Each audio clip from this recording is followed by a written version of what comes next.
good to go? Yes, I'm good to go. Good. George, could I read the poem that I wrote for Irma? I'd love you to. Thank you. So sort of back in the days, I've had quite a few friends who've come from the Caribbean, and they would sort of talk, not the same stories, but similar stories and about their lives and early on. And I sort of was in the process of reading Irma's book over the past few weeks, and I've always enjoyed her poems about her life. So I've written, this came to me shortly after I found the news over the weekend from George. It's called Who Will Take Us? Who will take us to the Caribbean, where the ocean rushes up to the beach, kiss the sand and rush away like a young boy in a schoolyard? Who will take us to the market to feel the weight and texture of the mango and to smell and taste its sweet, sweet nectar? Who will tell us of the vibrant colour of the villages and houses, whilst there is cooking in the kitchen, sweet potato, yam and green banana? Who will take us through their past so vividly, educate us on old times, telling Nancy's story while sitting underneath the tamarind tree? Who will take us?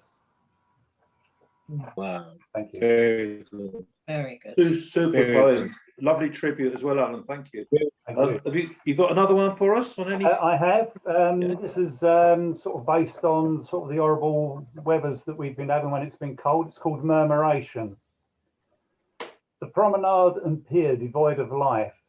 He's the only one around. The bleak winter sky suddenly comes alive, turning grey to black, then grey. It looks like twisted smoked glass. It rises, falls and turns. He's treated to his own private viewing. Round and round the birds swoop and swerve, crashing waves the only words as they pull against the pebbles. Shh. Monochrome, just black and grey. They fly fast in one direction, then climb and twist again.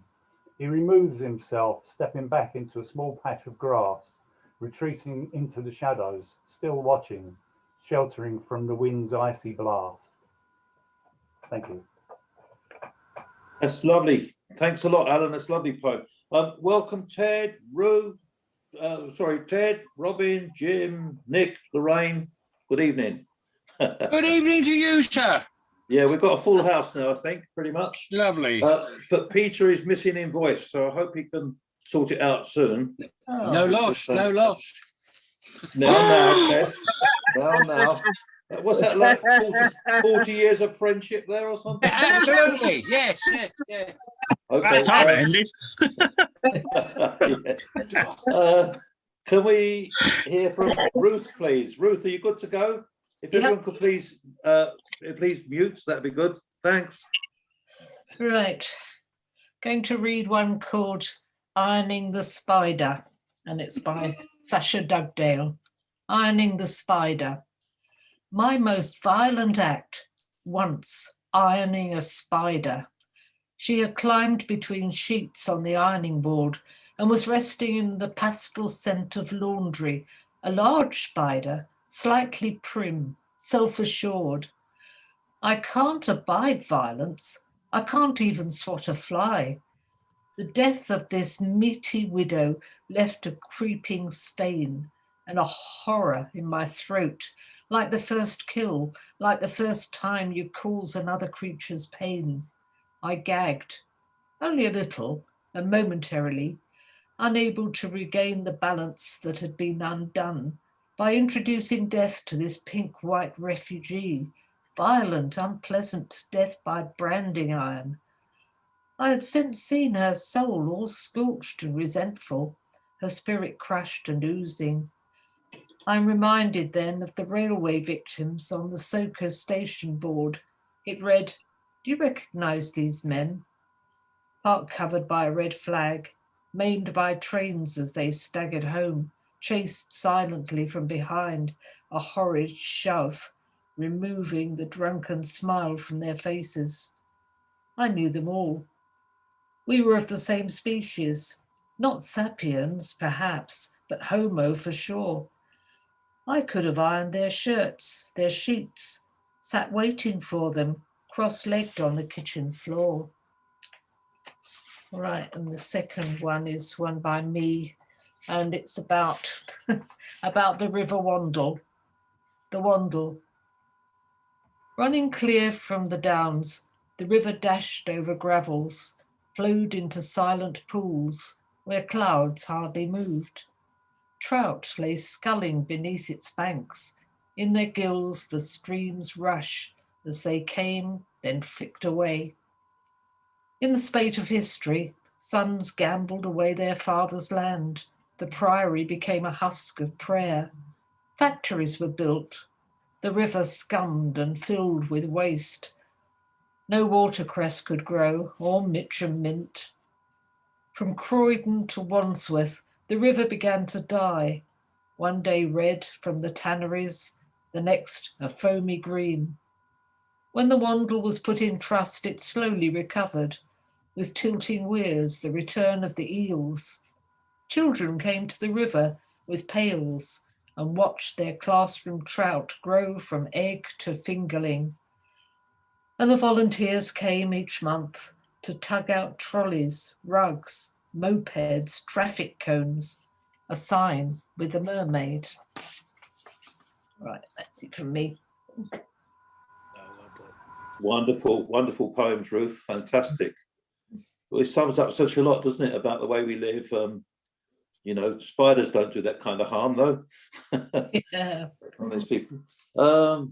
John, are you ready, John? Please. Yes, I am. Thank you. Yes. Excellent. Okay, this is called Angel of Avalon. Angel of Avalon, Queen of Light, spirit moving through the air. The rainless sky, the darkest night, the last lonely flight to the valley below. And have another one called Twilight.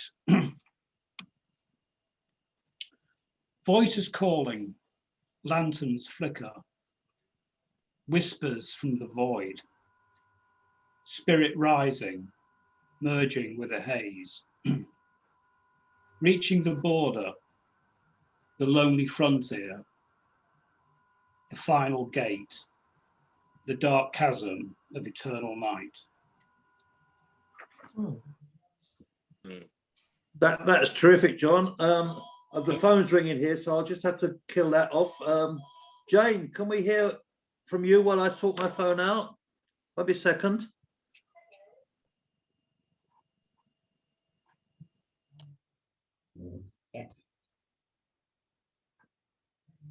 The first one's called A Fond Farewell. It's to my aunt who died in New York quite a few years ago.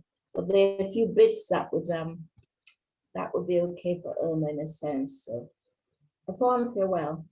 Sorry I missed you. Missed saying goodbye. Missed so much of your third age too. So now let me speak my undying memory of you.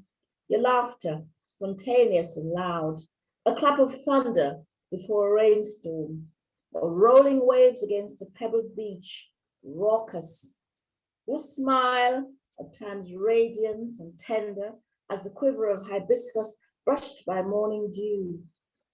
And when the storm clouds gathered, and they did, your heart swelled to bursting, your frown withering the very grape upon the vine, always telling it like it was, or so you thought. No half measures, no mealy mouthing, no bull. You knew how to shoot a straight arrow, but somehow you never pierced the skin. Incapable of malice, you harbored no grudge. So we always came back for more. And why? You cared truly, deeply, an active translator of dreams into lifelines for others, especially the young. Like a river, your generosity was boundless, touching the lives of so many. And as we stand here together, united in love for you, our rock, know that you made ripples, sometimes perhaps so small, you thought they went unseen, but we knew. And they are circling still, ever outwards, cradling you. And this one's called One Rainy Day. It rained buckets the day my mother died and the dry season ended. The sky wept without let, releasing spasms of pent-up pain, which moaned to the wind and shivered up the spines of ancient immortal trees. The rain fell silently at first, then gushed in torrents, noisy and demented, outdoing my own inner storm. Suspending blinding tears, I became conscious of the blistered earth, thirstily guzzling. Once dried up streams, now water powerful, gurgled triumphantly seawards, ferrying a new life and hope. I heard the jangling of buckets positioning under bamboo spouts to catch the all too precious gift of pure rainwater. I heard the laughter of children as they stripped off their scant clothing to offer up ecstatic faces and glistening bodies to joyful thanks for each refreshing drop. At the same time, echoed my mother's voice, mingled with young laughter, the wind's muffled sighs, and the sickly fragrance of white coffee blossoms. In that moment, upon the promise of many a rainy day, reposed my anguish, cushioned, cradled, if not dispelled. Two lovely you. poems, Jane. Thank you very much. Beautiful. Lovely. Norman, I kind of jumped the list when the phone went here, so it should be you actually. So are you ready, Norman? Can you hear me, George? Yeah, coming through lovely. Hi, everyone. I'll stay on, George, but I'll just do a short one. The first one's only 6 lines. I'm interested in astronomy, and this maybe get some of you guys thinking. The second one, I've lightened up. It's hopefully a bit of fun. So the first one is called The Ants Under a Boulder. Early morning, a clear blue sky. As informed, Venus appears in the heavens next to the moon, shining in size to the naked eye like the brightest button in the box. But Venus is much more distant, a reminder that we are tiny in the cosmos, like ants under a boulder. Thank you. Very good. Right, the next one is a recount of a night out as seen through someone that is in a Generation Z. You know what I'm getting at? Generation Z guy out in the town. It is based on truth. Obviously, it wasn't me being Generation Z. It's called I'll Sleep on the Bathroom Floor. Out on the town with best intentions, catching up with the mates, swapping stories and grabbing attention. Heavy night ahead and more. Don't worry, I'll sleep on the bathroom floor. Casual chat, sport, girls, work, girls, some beers to wash it down. Teenage licks, they may call it. Generation Z setting future folklore. Don't worry, I'll sleep on the bathroom floor. From bar to club, the band of brothers move on, joking and in good spirits, acknowledged by the rugby prop doorman. No words exchanged, just a nod to keep your wits. Don't worry, I'll sleep on the bathroom floor. The stakes increase, but no overpriced cocktails for me. Rounds of vodka shots at the double, one for free. All's well until the room begins to sway. The tipping point is reached. Don't worry, I'll sleep on the bathroom floor. Biting cold outside, no taxi to be seen. No money in my pocket, so it's stagger home. For a couple of miles, stumbling and grazed on the pavements, I'll sober up for the home front door. Don't worry, I'll sleep on the bathroom floor. Reach the safety of home. First, try and open with my car key, finally realize and enter with house key, stagger into kitchen, have a cool glass of water, suddenly feeling sick, the toilet will be my altar. Don't worry, I'll sleep on the bathroom floor.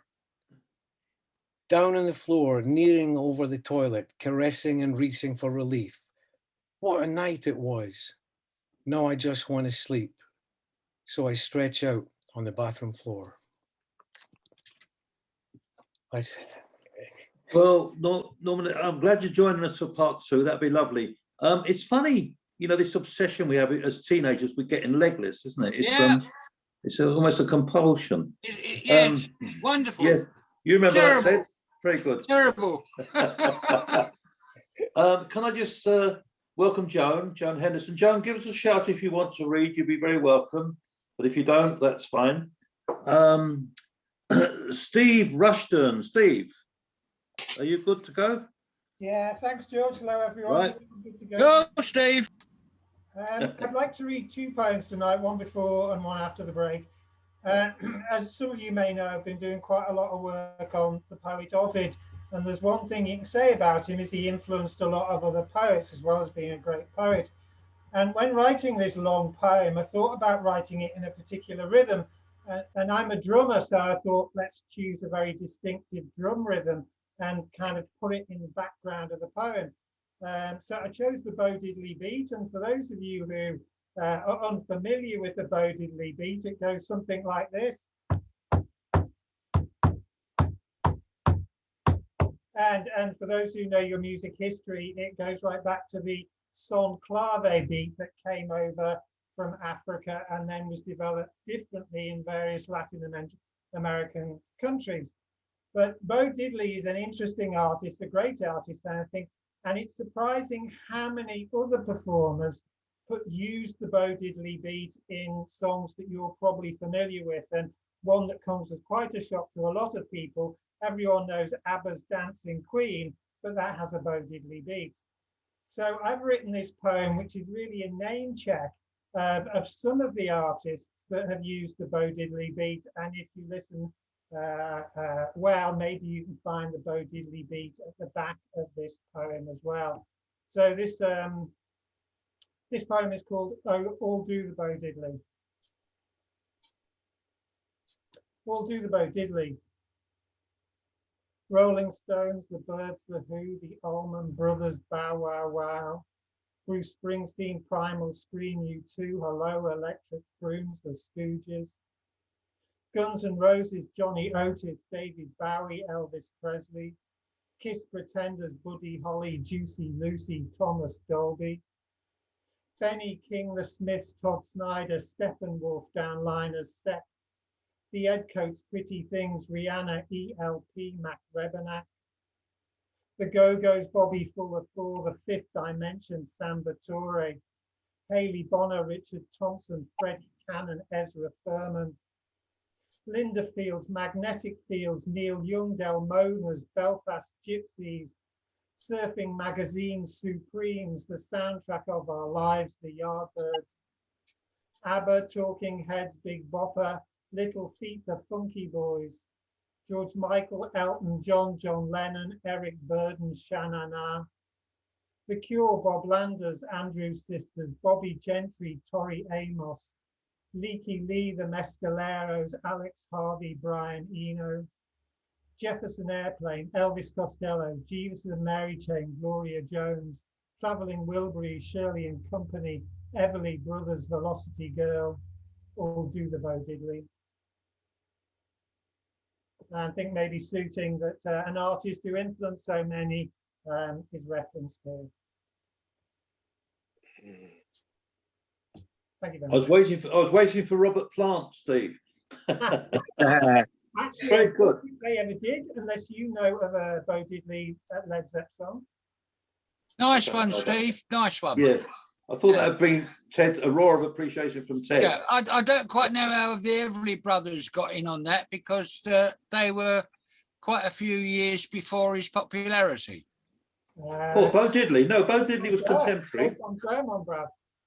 Same time, but at the same time, the Bo Diddley beat, which he kind of took for his name for himself, originated with the song Clave Beat, which then influenced other people. But most of the songs we know go via Bo Diddley, and then obviously Buddy Holly with Oh yeah, yeah, of course, yeah, definitely, yeah. Same time. Okay, that's put a Right. perspective on it for me. Are And, you and gonna- Mr. and Mr. E. Daniels. Very good. And Jack Daniels. Very nice, Jack Daniels. Are you going to do another one, or are you going to wait till part I've two, got Steve? a long one, so I'll leave that for the second half. Okay, that's fine. Thank you, Steve. That's great. I love the rhythm of that. It's lovely. Thank you. Vivian, are you ready, Vivian? Vivian? I can see a blank screen where Vivian should be, but we'll give her a little break. Peter, are you back with us yet? No. Yes, I am. Sorry for Oh, the technical problems. Okay. Did you have any Not- guest? Are you doing a guest poems for anybody, Peter? Yes, I got one from Joe Sanders. I've got to apologise to Mary because I forgot to start the recording right at the beginning because I was trying to get my own computer working. So I'm afraid. They were beautiful poems. I mean, maybe Mary be kind enough to read them again. I don't know, at some point. Yeah. I think that was a yes. Yes. Good. Yeah, I think so. That's Yeah, yes, that's good. fine. I'll do it in Yeah, the okay. second half. Okay. You can have a double spot in part two, Mary, for that. For Peter's recalcitrance. Are you good to go, Peter, with your Right, yeah. So this is Joe Sanders. I think looking forward to coming out of lockdown. Mirror image. Okay. I leave Tony and Guy pleased with my cutting edge hair. The air is fresh. I put a spring in my step and ready my smile as I pass the shops, looking in windows to appreciate the full effect. But every time I do this, an old woman gets in the way, coming between me and the glass to blot out my image. A frumpy woman, slightly bent, all puffed up in her winter coat, trailing her trainers. Perhaps I look too much in mirrors, but a little voice inside me keeps saying, this time you might look better.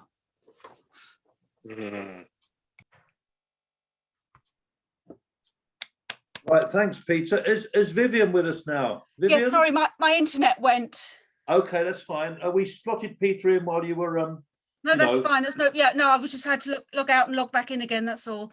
But Okay. I'm fine now. good. Okay. Okay, I've got two poems from the Croydon Library Poetry Anthology. They're both mine.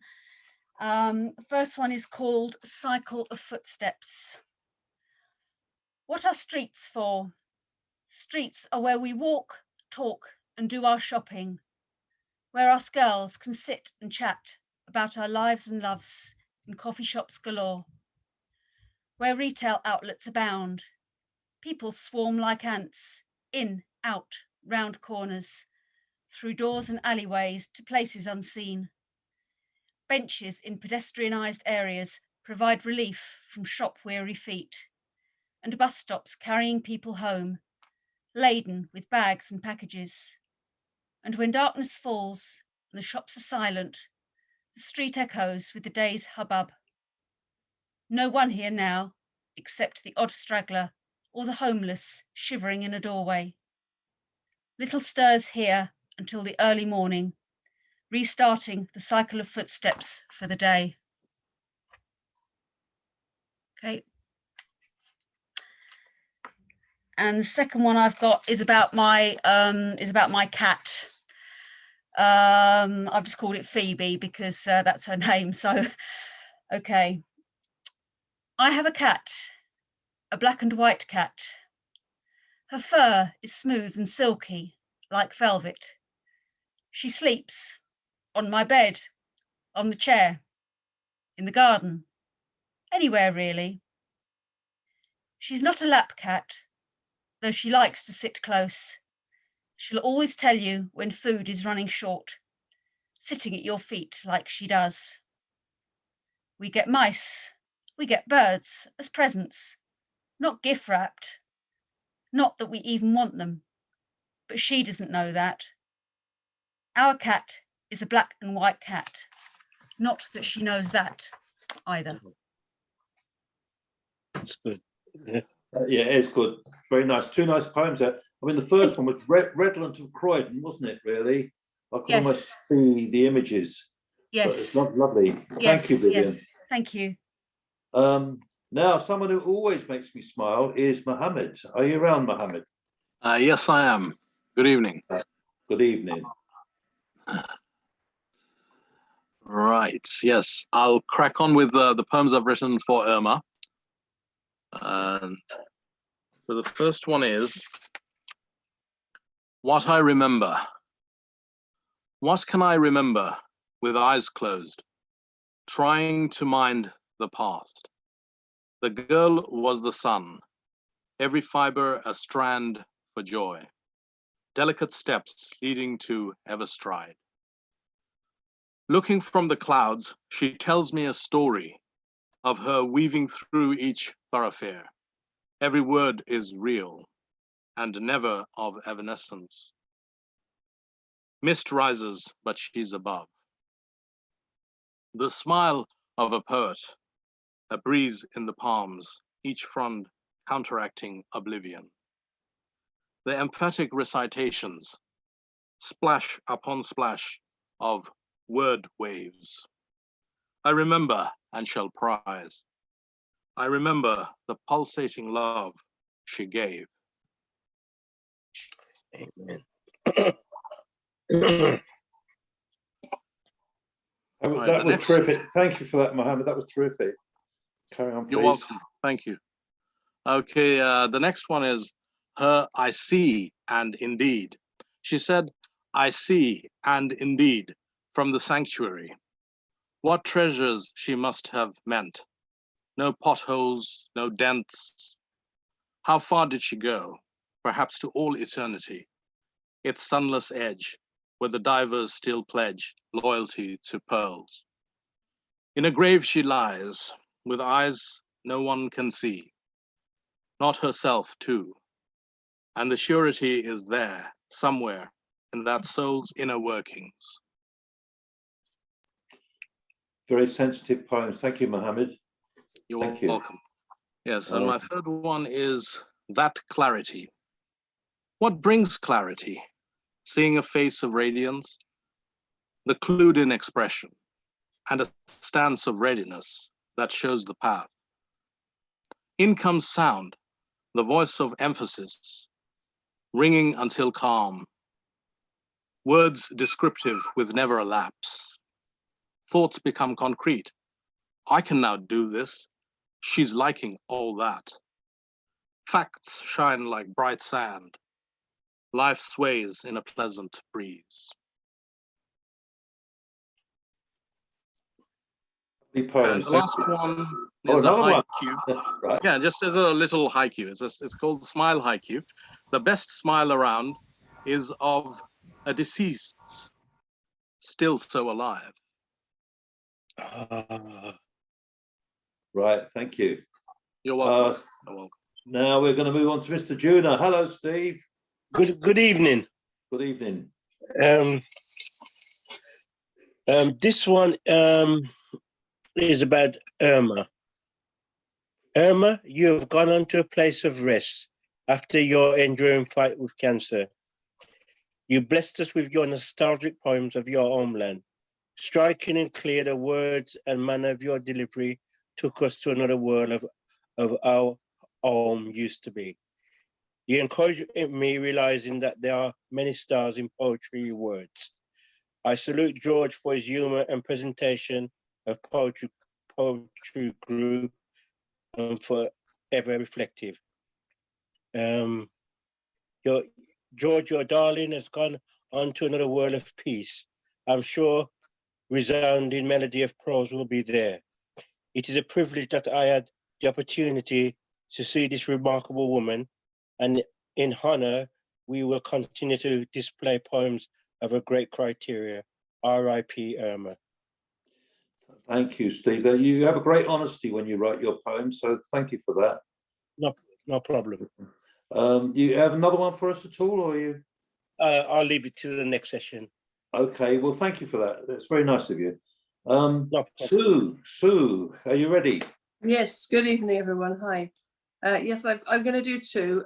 One, my daughter has just told me she's leaving to go and live in Copenhagen for 3 years, so it's quite sad in a way. So I'm going to read the poem that I wrote for her about her, which is in my book, which is called Le Saut dans la Vide. So, lunch, she says. I set off early, train to Crystal Palace, then the 3 which goes to Regent Street. I check my phone, the sun comes out, the bus fills up. I used to drive through here. She's lived round here so long, since art school at the LCC. The leap into the void. I have to ask, which stop, then walk to Dulwich Picture Gallery, queue up in the cafe for a table. People try to push their way ahead, but I'm a Londoner. I know to keep my elbows sharp. And here she is, she's full of life. She's in her lycra leggings, been climbing on a wall in Bermondsey. Of course she has. Her hair is dirty blonde. She's beautiful, says, Mum, you've cut your hair. We order cider, grilled halloumi salad, couscous, cake, flat whites, our elbows on the table close, the sunlight seeping, clatter of the cutlery, sweet hum of conversation, buzz. So now, she tells me of the trip she made to Liverpool to see the work of Klein, explains the theory of international blue. I tell her that they made a ballet of the Tree of Codes, was sold out every night. She laughs. That takes me back, she says. God, what a nightmare to proofread, a book of holes. That's for Catherine, my daughter. And I've written this one here, sort of extended it from something previous that I've done. And it's a little bit about what will happen when we get back to normal and how precious life is really. And I've called it Somewhat Glorious. Like a flame rekindled, we must carry this in careful hands, not crush it, give it air and room, walk up underneath the marvelous light of it, suffer its sweet burn.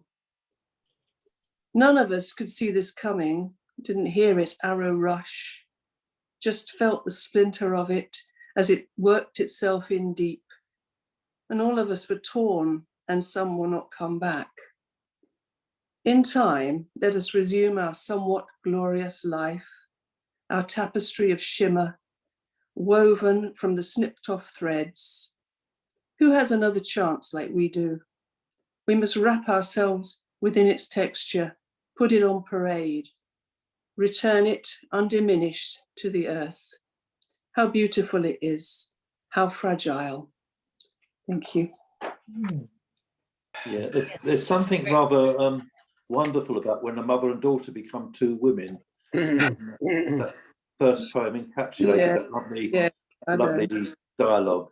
Yeah, thank you. Beautiful, lovely poems, both of them. Thank you. Brilliant. Yeah, they are brilliant, Norman. Yeah. Good evening, Jack. Can I say hello to you, Jack? Are you ready? You're muted, are you? Yeah, I'm unmuted now. Do you hear You're me? okay now. You're fine now. You're unmuted. Yeah, that's good. Jack. Yes. Where you go then? Okay. Well, George, this is for you, and above all for Irma. I've found a hymn which I think is very beautiful, very moving, and very appropriate. The music is by no less than Arthur Sullivan, author of the Gilbert and Sullivan operas. And the words are by a Scottish poet, James Drummond Burns. I'm sorry I don't have a piano in this apartment of mine here because the harmony is really very beautiful. So you're going to have to make do with my voice singing the rather nice melodic line anyway. Okay.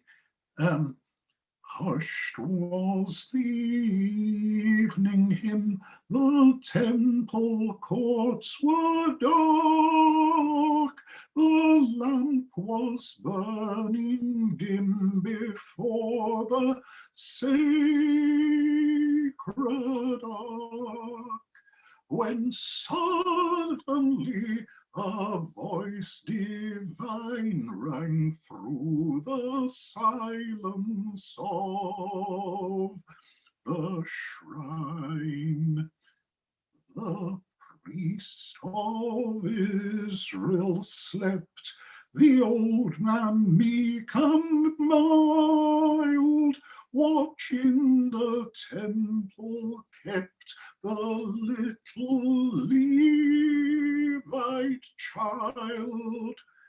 And what from Eli's sense was sealed to Hannah's son, the Lord revealed.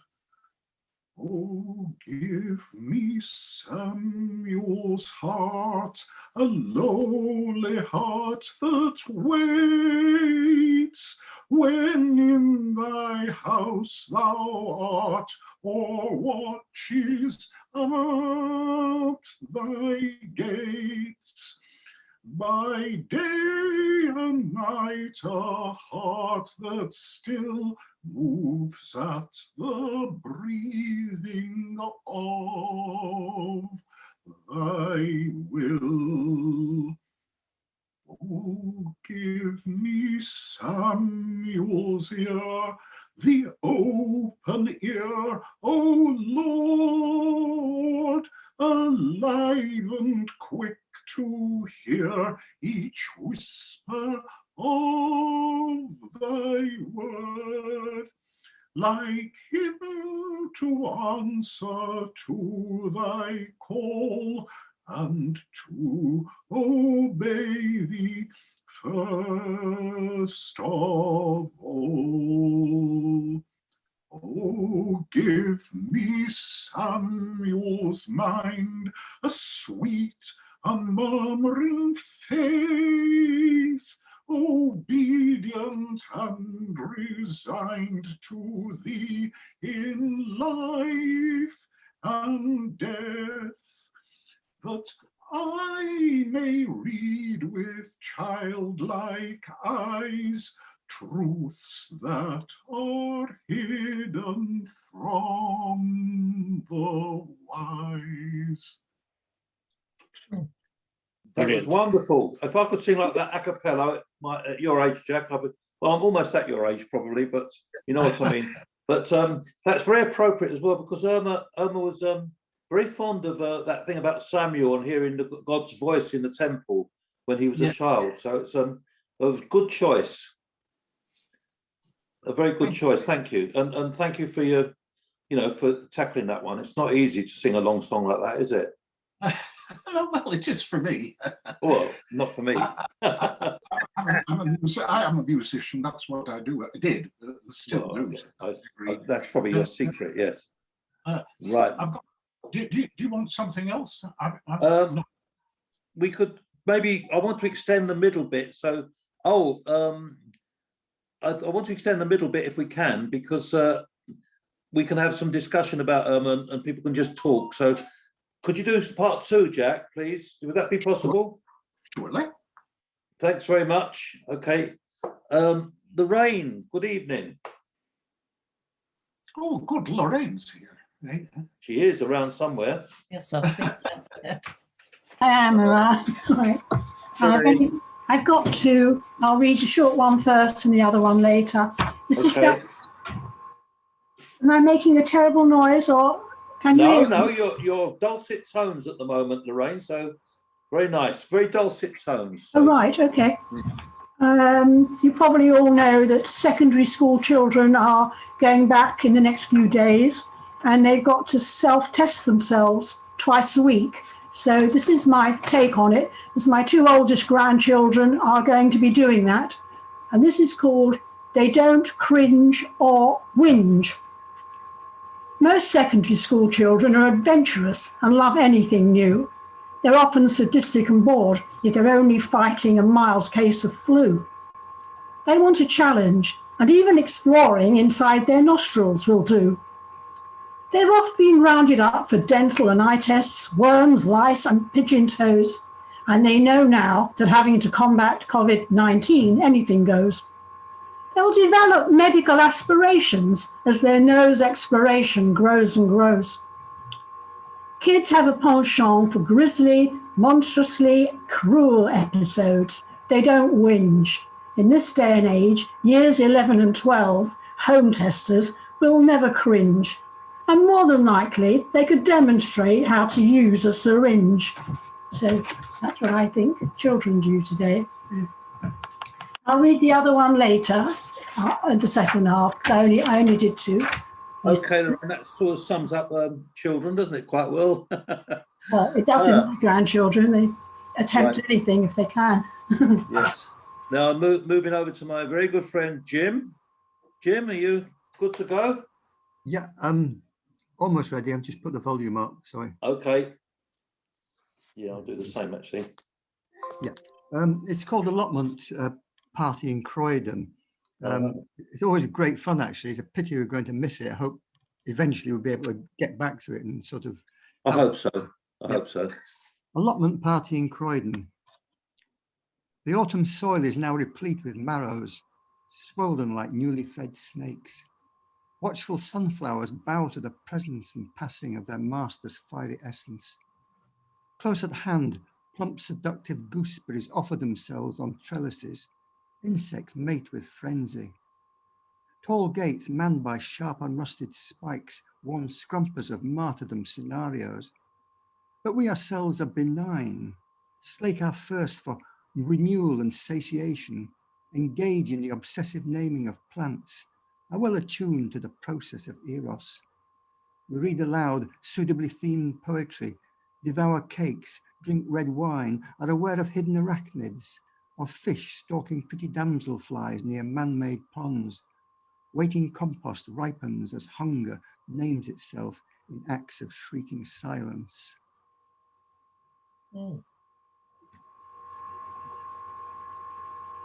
Yeah, I'll read another poem in the second half, George. So okay, Jim, you're in sublime form there, so I enjoyed that one. Beautiful. Thank you. Well, you're always in sublime form, but you're extra sublime with that one. Anne, are you free? Yeah. Right.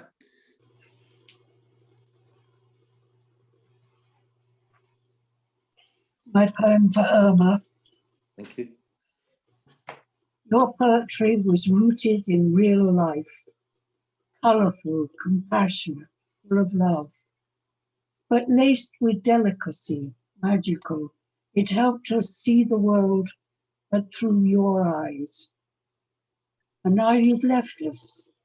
No more gems to come, no more to see you smiling as you read. We miss you, Irma. Hard to think you've gone, exotic, filled with faith, our loving friend. And hard to lose you when we cannot meet or say goodbye or tell you how we feel. Hard not to hear your Caribbean voice and visualize the world from which you came. Thanks for all you were and all you are. As your poems last, so will you live. Amen. That was terrific, Anne. Thank you. You nailed it there, I think. You got another one for us? Yes, a short one, a general one called Anyone's Death. Anyone's death leaves an emptiness, a hole that can never be filled.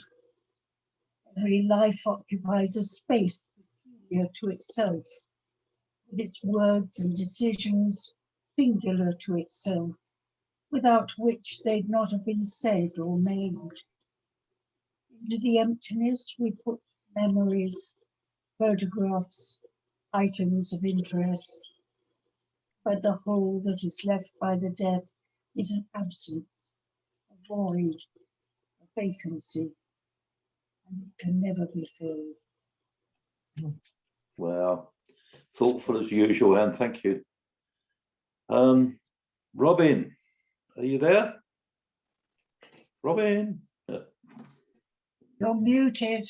Yeah, can you hear me? Yeah, now we can, Robin. Yeah, thank you. Certainly good.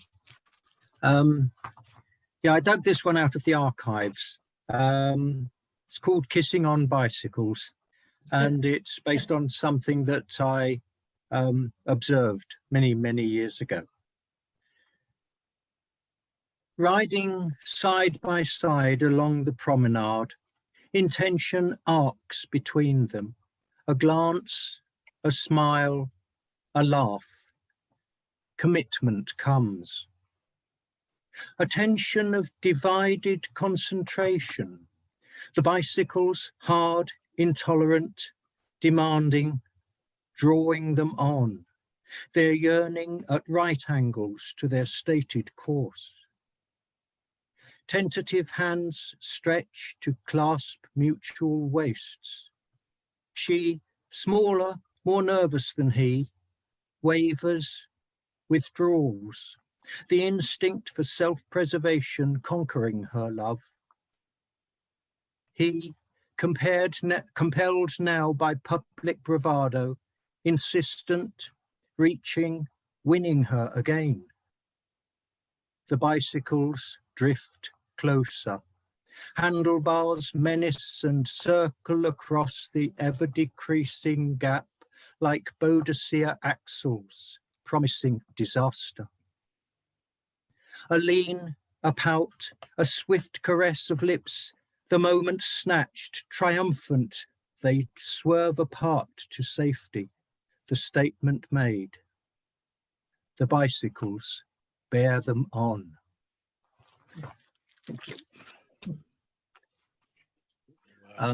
I'll just leave it at that for now, I think. Okay, Robin. Now, we might be going a wonderful journey to Kovalainen or to Sonnets. I don't know where we're going, but we're going to Nick. Nick. Hello. Hi. I've just got one short one for the first half. For the ones we never lose.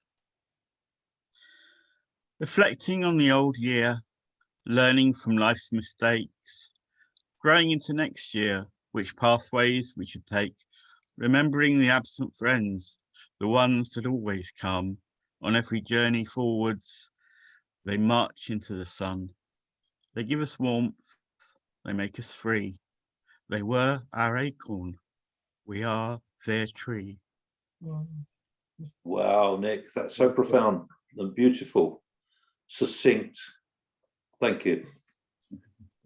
Ted, always succinct, Ted. Okay, Governor.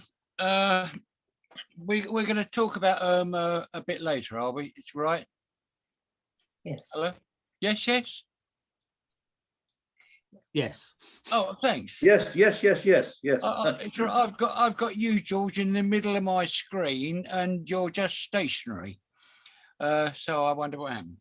I'm going to try this. Under the circumstances, it will have a different meaning than it often may have to whoever's listening. It's the circle.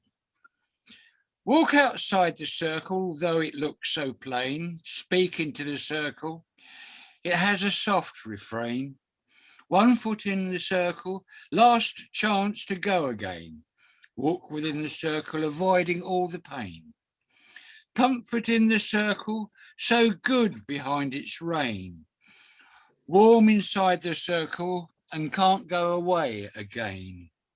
Can't jump out the circle, can't jump out the frame. Can't jump in the corners, can't get out of the game. Dance within the circle, hear its sweet refrain, whirl within the circle, don't want to leave its reign. Captivated by the circle, captivated by the pain. Dancing in the circle, don't send me out again.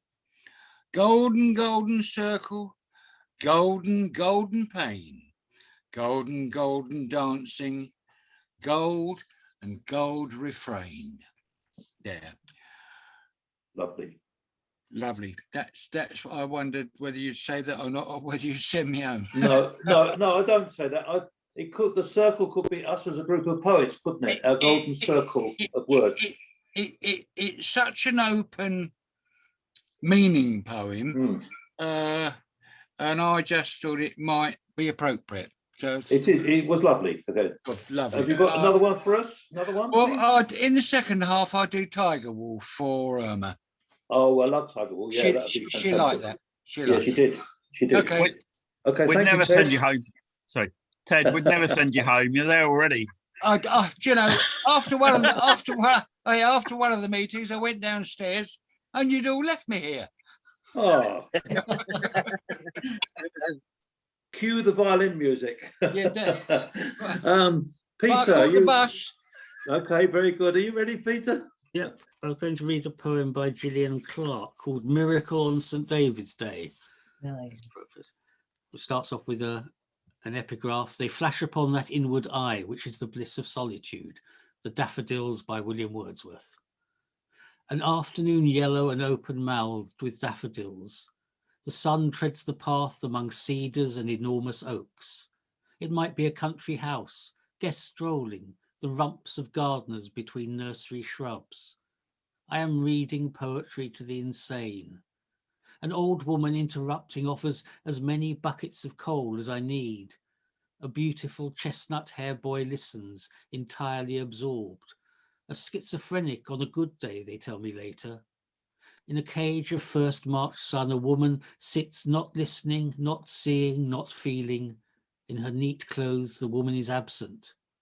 A big, mild man is tenderly led to his chair. He has never spoken. His labourer's hands on his knees, he rocks gently to the rhythms of the poems. I read to their presences, absences, to the big, dumb, labouring man as he rocks.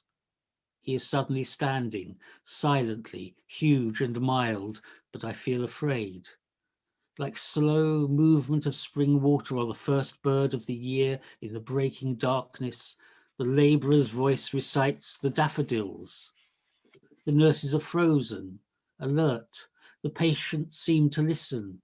He is hoarse but word perfect. Outside, the daffodils are still as wax, 1,000, 10,000, their syllables unspoken, their creams and yellows still. 40 years ago in a Valleys school, the class recited poetry by rote. Since the dumbness of misery fell, he has remembered there was a music of speech and that once he had something to say. When he's done, before the applause, we observe the flowers' silence.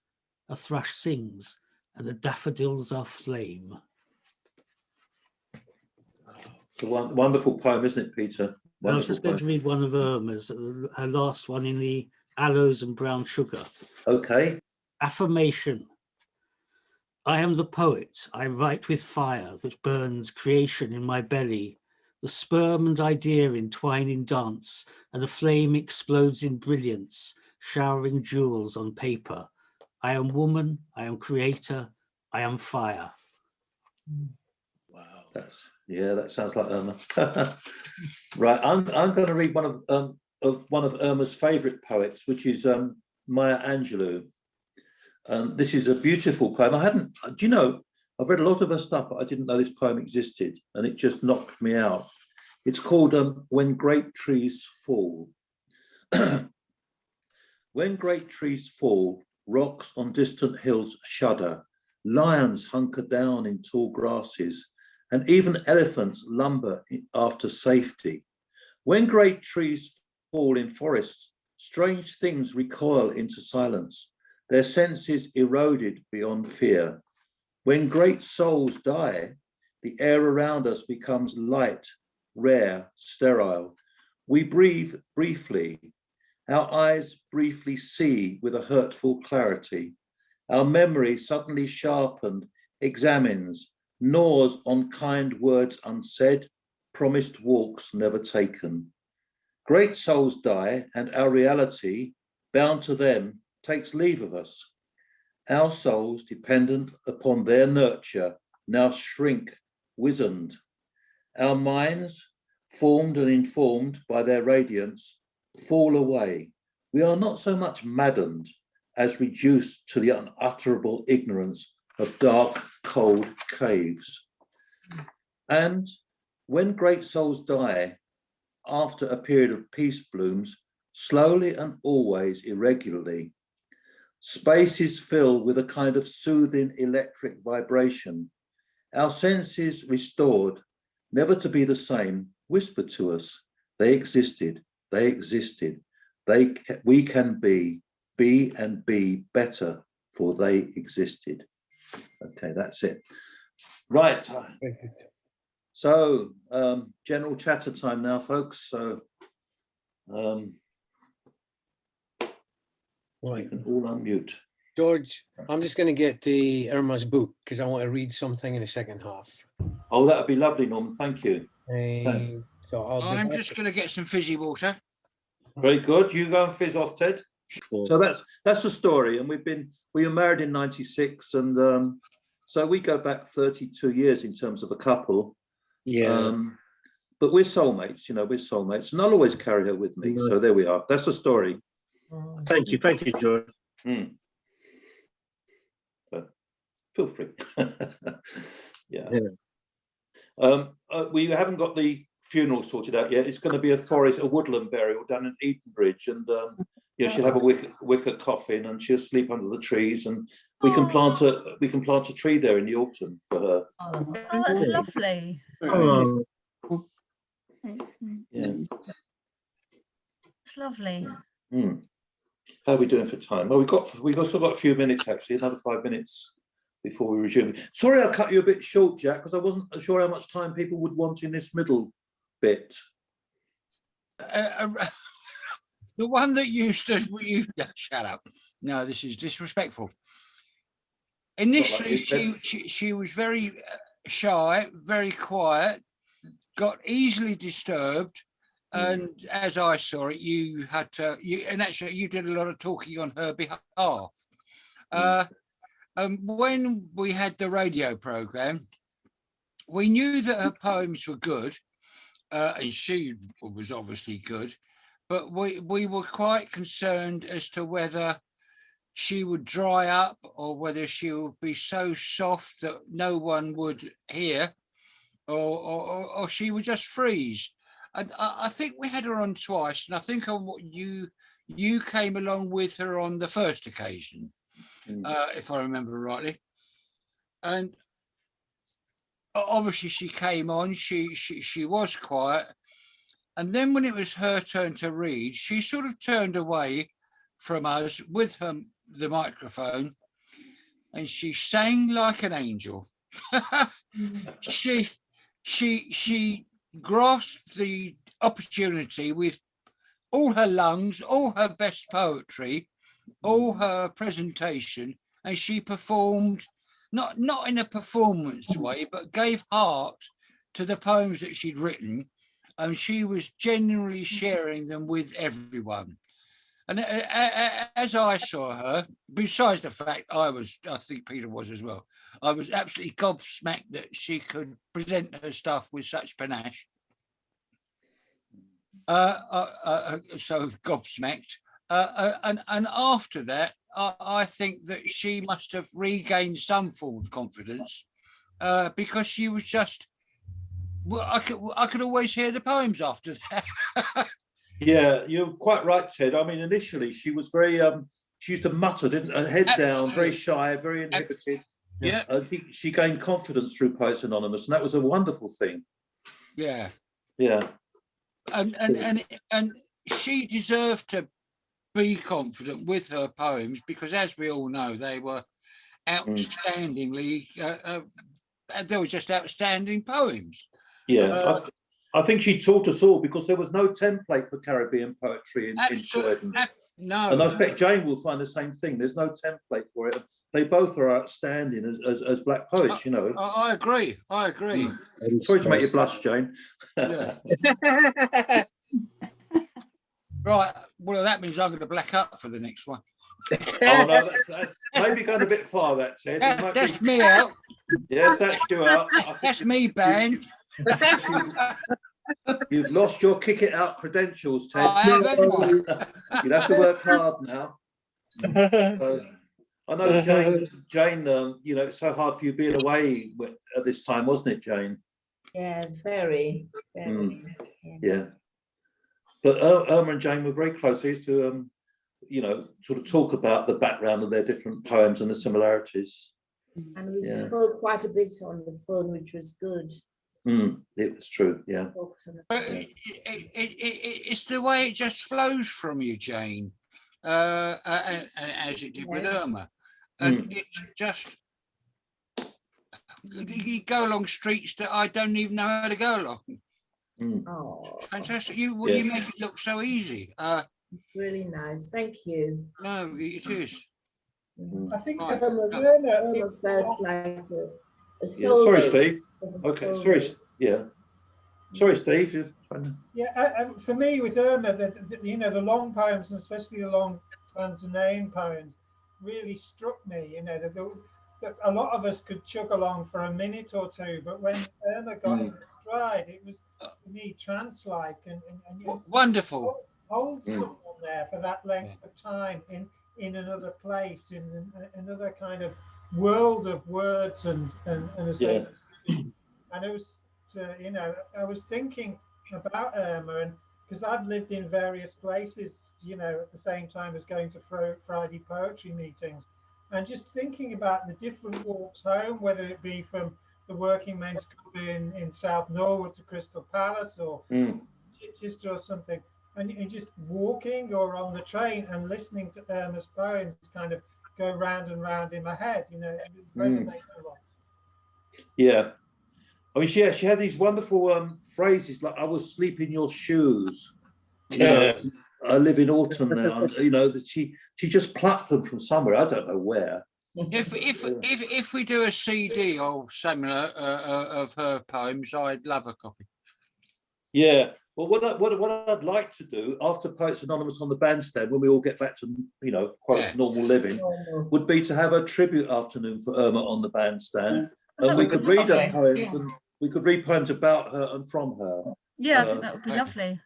And maybe take all her books along and sell them off, and we could put the money towards the 5 charities that she paid into, which PDSA and Save the Children, things like that. Yeah, so that's a definite for post-COVID in the park. But not, I don't want, Irma wouldn't want it to replace Poets Anonymous, so it will be an extra thing. Okay. And Anne as well, you know, Anne, you were in touch with Irma, weren't you? And quite close to her. Yeah. Yes. Yeah. You were. Yes. Yes. Yeah. And Norman may not be aware of it, but although he's come recently into it, Irma admired you from afar, Norman. There you are. Oh. She loved the way you read, and she loved your poems. So there you are. Really? She did. Oh, and Alan, actually, Norman and Alan, because she liked the kind of way they picked up on ordinary life, and you know, just kind of, they were very grounded poems. Yes. They are very grounded poems. Yes.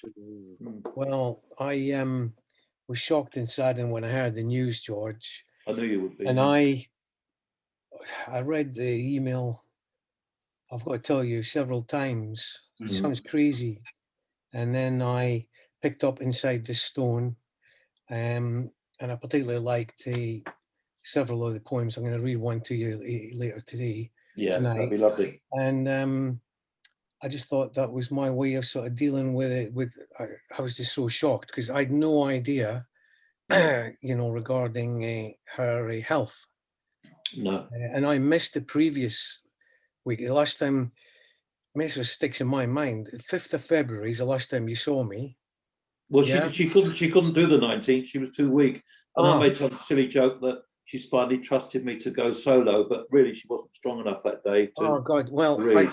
what was in my mind is that I said, "What the hell?" In such a short period of time, you see, because Irma was first up on the 5th of Feb. She was the first poet. Well, I after always put her on first because she was tired, and I didn't know Yeah. if she'd, you know.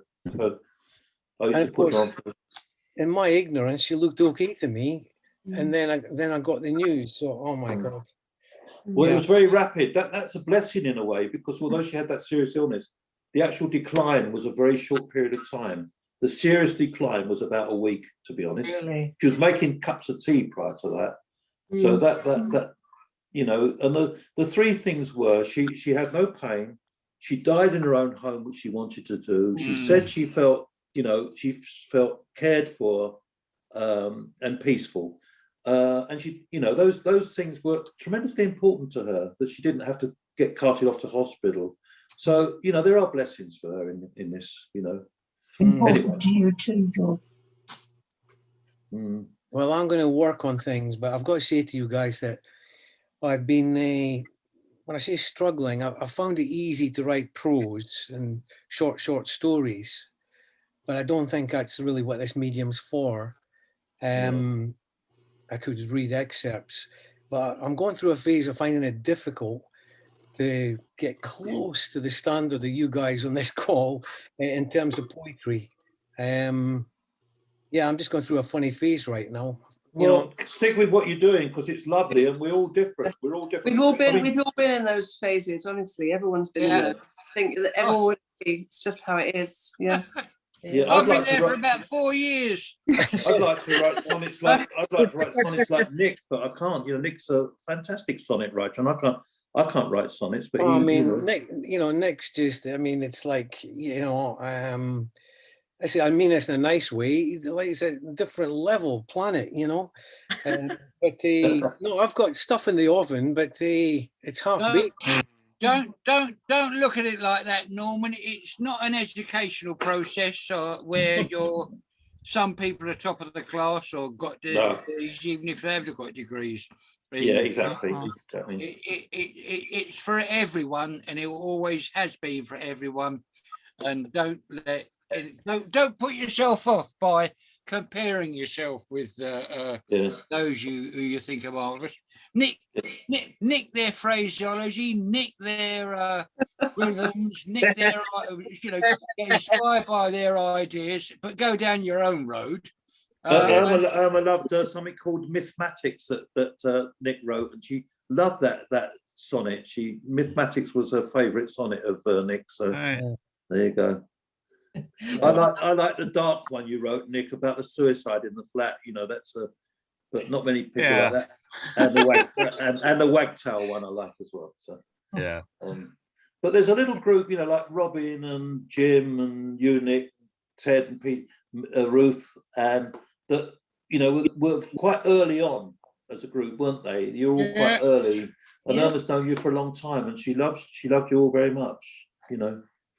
Loved her too. Yeah. Don't anyway, love you the most, mate? That's all right.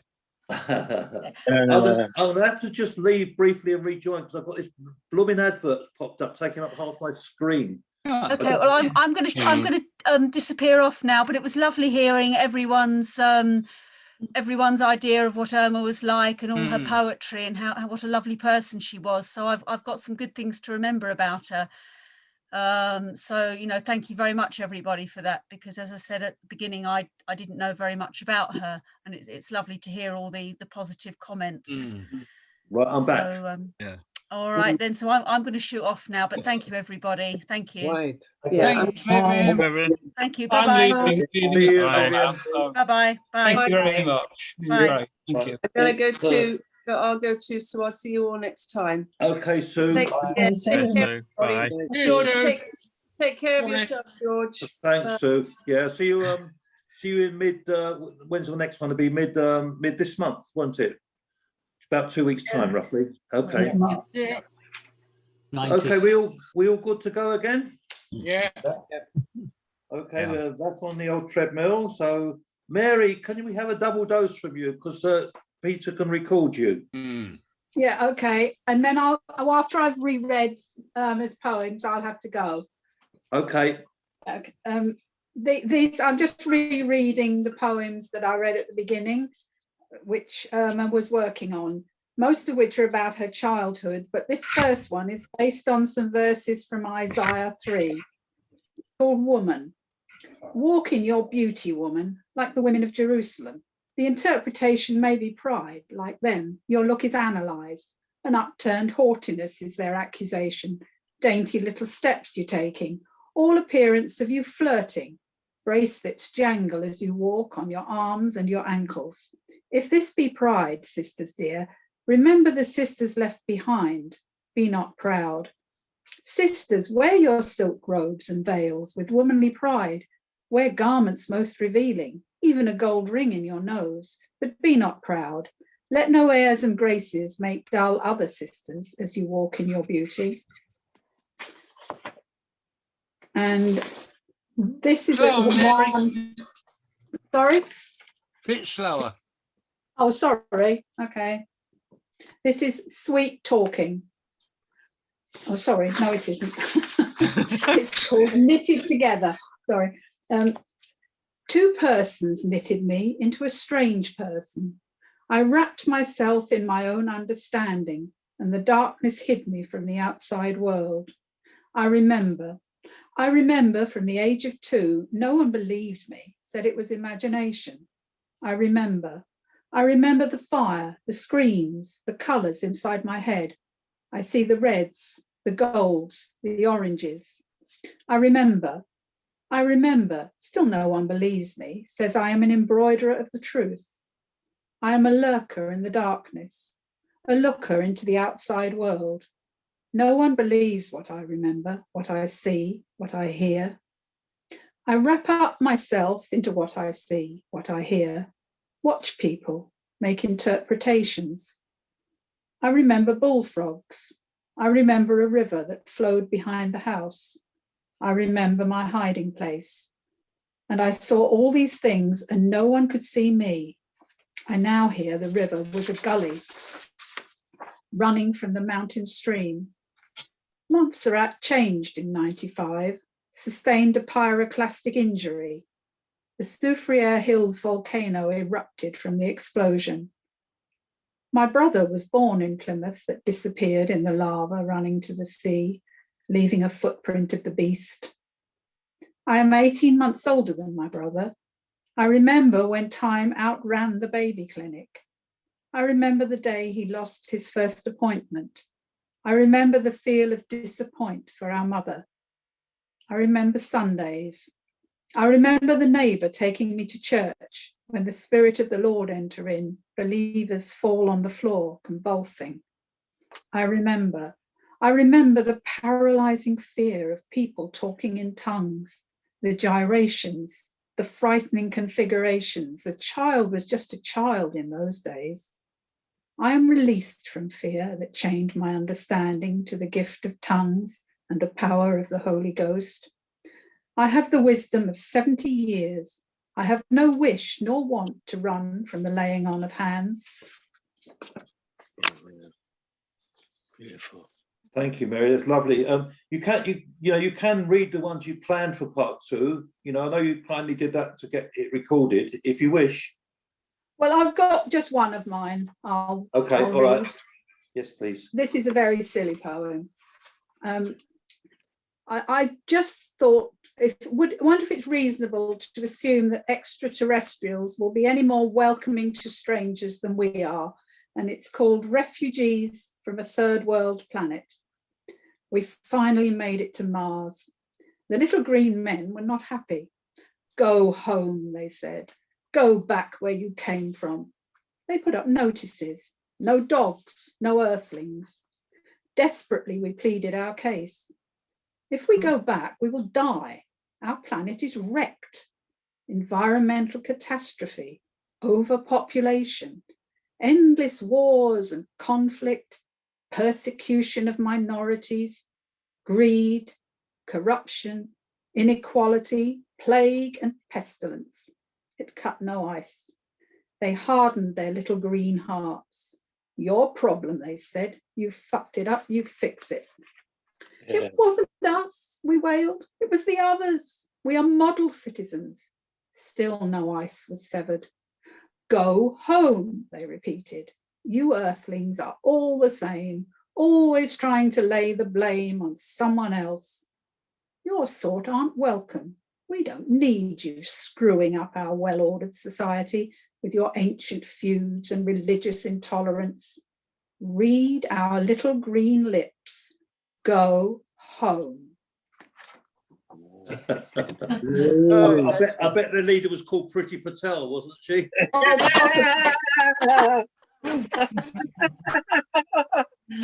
Very, very good. Yeah. thanks for night, joining us, everybody. Mary. I hope you Okay, join us, bye. Mary, because as you can see, we're a friendly little bunch, so, you know. Okay. Yeah, right. Take care. So can we move on to Alan, please? Hi there. Well, we've got Mother's Day coming up, and this is a memory from my mum. I don't think I've read this before. Apologies if I have. It's called The Library. I liked Saturday mornings when I was a child. I'd go shopping with my mum and then on to the library. We'd go through the large oak doors and immediately you smelt the varnished parquet flooring. It was always fascinating with the long wooden drawers that filed the library tickets. They had brass knobs and holders that had alphabetical cards for filing. The librarian would take the ticket out and replace it in a little cardboard pocket in the returned book, whilst Mum went off to look for new books to take home. I particularly liked the squeaking sound of my plimsolls when I walked across the floor to the junior library. This would always cause people to turn and look disapprovingly. This made me smile for some reason. The junior library's door would swing closed behind me with a whoomp, whoomp, whoomp. I would look through the books and comics and read bits or look at the pictures, but I don't remember ever taking any books home. When Mum was ready, she would look through the door and mouth, "Come on, time to go." As we walked to the counter to check out our books, I would give the balls of my feet extra twists. This would create a louder squeak, bringing looks of consternation and fingers raised to lips, miming shush from the other library users. This amused me greatly and made me grin. Mum would say, "You know you shouldn't do that." This made me smile even more, and she would roll her eyes and tell me to hurry up. Now, when I'm in galleries or quiet places, I hear my shoes squeaking on the floor. I can't resist giving my feet an extra twist to amplify my steps. Now my wife looks disdainfully at me and says, "Will you ever grow up?" I just smile blankly, remembering those Saturday mornings with my mum, then think, nah, what's the point? Yeah. So you were an early version of Generation Z, weren't you, Alan, after all? Quite possibly. Have you got another one for us? Yeah, I have a little shorter one here. Okay. Oh yeah, this is one, this is called After the Snow the other week. I did write this some time ago, but it just reminded me of it. It's called Memories of a Snowman. I used to hear children's voices laughing and shouting, but I couldn't join in because of my frozen stony mouth. I had no sight. It all was as black as coal, but I do remember the smell of carrots. I have a strange feeling that I might be shrinking. 2 days ago, I lost both my arms. Yesterday, I lost an eye, but I can still smell carrots. I don't hear so many voices now. I think the children have lost interest in me. My scarf makes me feel too warm, and I'm definitely shrinking. The sun feels nice today, but I lost my other eye, and there are no more children's voices. I think I might lay down on the grass and rest. I can still smell carrots. Thank you. Yeah, nice one. A little puddle of snowman, eh? Very nice. Thank you, Alan. I like that one. Thank you.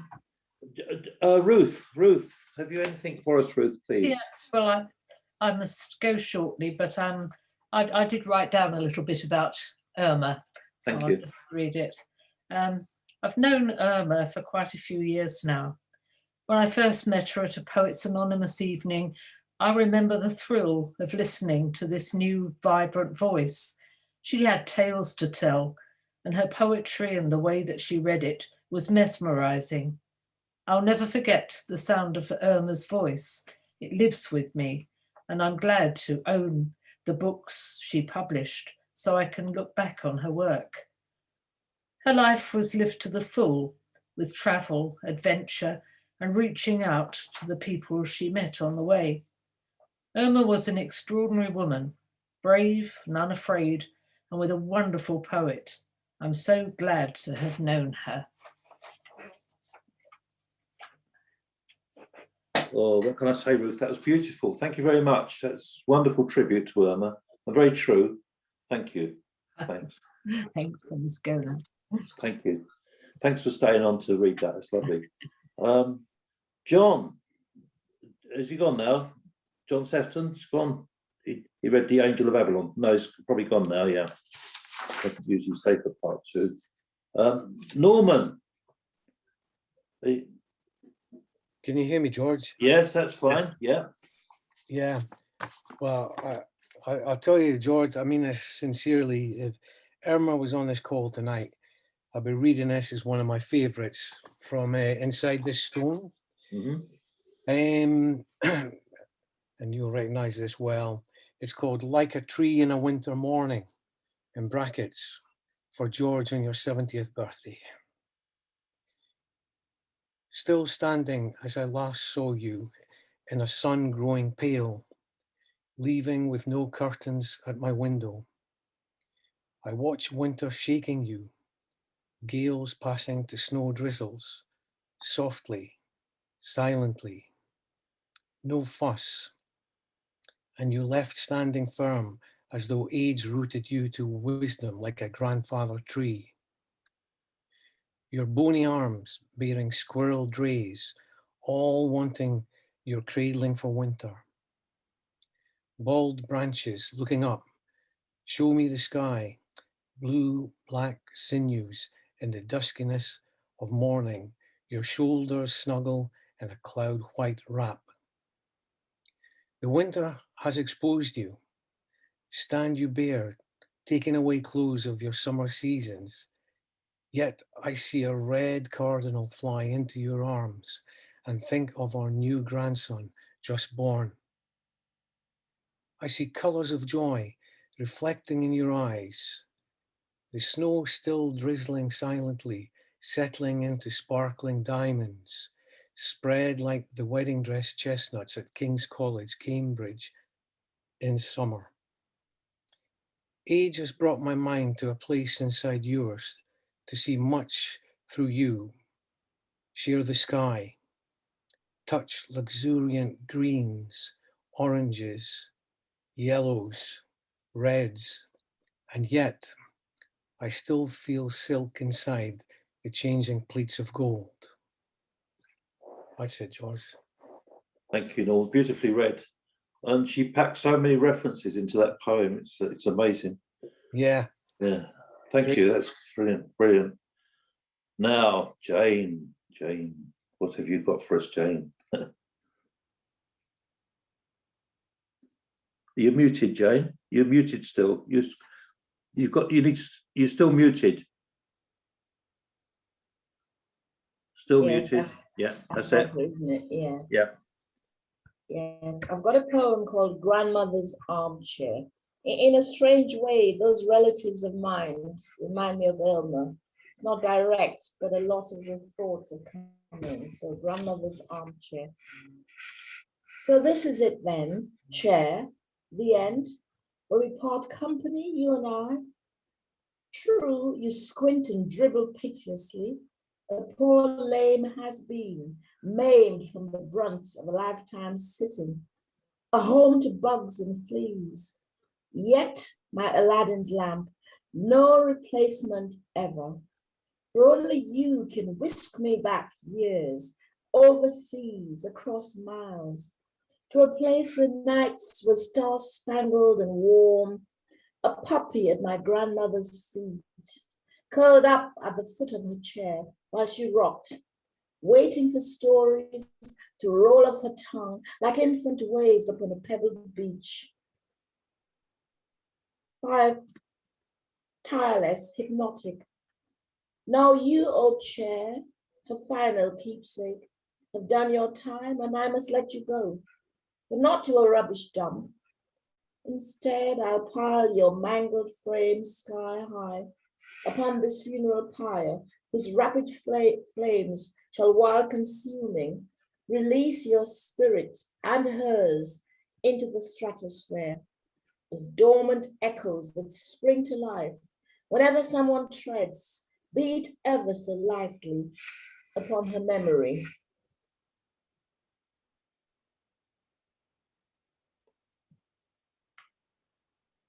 You got another one for us, Jane? No, I thought I'd just do one. Thank you. Okay, it's beautiful. Thank you. Lovely poem. Thank you very much. So we are going now to Steve R. Steve Rushton. Hi, Steve. Hi, George. Yeah, I was talking earlier about how my admiration of Irma's longer poems. So I'd like to read a longish poem, about 4 minutes now, that kind of takes you to a certain place and attempts to hold you there. And I must thank George and Irma, because I'd have these occasional poetry reading, stroke private views, art exhibitions, and they were always very willing to come along and drink the odd glass of wine, and they were usually quite, you know, kind of polite events, but some art events can be quite raucous, and this poem is a poem about a private view circa Shoreditch 2010, when the art scene was really going, and it's really a poem where the stay-at-home side of the character is talking to the wild side of the character, so it's an alter ego sort of thing. And the phrase private view refers to the opening night of an exhibition where the artist will invite friends, etc., along to get drunk. I think there are other references in, but hopefully you'll get them as they go along. And it's based on a poem by the famous English poet John Donne. Done in Shoreditch 2010, an adaptation of John Donne's Satire 1, itself in imitation of Horace, with a smattering also from John Davis's epigrams of 1590, and especially his definition of a gull, which is a bit like a fool or a fop. Come on, we're late, I couldn't care if you're in debt or losing hair. The city beckons aging fools like us in need of evening entertaining. Can't you see you're festering away, hard pressed to tell us when you last got pissed? Tonight it's free, so grab your jacket, come with me. Away, my alter ego, foolish motley humorist, away, and in these lodgings let me lie, consulting with my books until I die. Philosophers, geographers can teach me more to navigate the sinews of a city's body. By them stand fantastic poets from each land. Shall I then leave this company and follow headlong, wild, uncertain thee? I might, but promise first, don't leave me stranded, though companions will be met. A brisk perfumed courtier could wink at you, a wealthy dealer say hello. Your courtesy might answer them, but if it does, it doesn't do to fawn. Prepare a speech to court their company. So make this promise, if you do, I'll grab my jacket, come with you. And sooner than a weather spy, by drawing forth a heaven scheme, can tell what fashion hats or suits our poor dim-witted antique youths will wear tonight, we're in the streets. And first of all, improvidently proud, we find a private view and stand outside in open view, and every simple painted fool is met with smiles, allures and bows. We stoop to conquer common ground and mingle with the bright young things. And while we do, you give advice. Ignore the grave, the sober man and woman, there's no life in them. A gull will do. You know the term? Well, there are many types, of course, just like the birds, and each is different from the rest. A foolish gull is gullible but thinks he's not. An honest gull is innocent if ignorant. A stubborn gull believes though truth will contradict him. Boring gulls are boring, disobeyed, peering down the tunnel long and tedious of their own making. Timid gulls are tentative and will not cast opinions, though existence may depend on them. Outrageous gulls are nothing but opinions, pinions float around, the flapping wings of conversations, needing wing to hang on in, they're only just a lull in conversation and they hit the dust. Insipid gulls will sip a glass of wine all night, they never have another, and will always talk of some poor gull whose fortune is to be a topic of dull conversation, though their life is not a topic for poetic inspiration. And an arrant gull is less than all the rest, but more he plays the fool and knows it, know his friends are gulls, but never says it. Thinks his life is wasted, hates it, thinks he does, but not enough to save it. Notice here I'm using he, but gulls are she occasionally, but more than not they're foolish men, a mocking mixture, one part stupid, one part pighead, 2 parts dickhead. Swallow whole and you will see you'll be as gullible as he.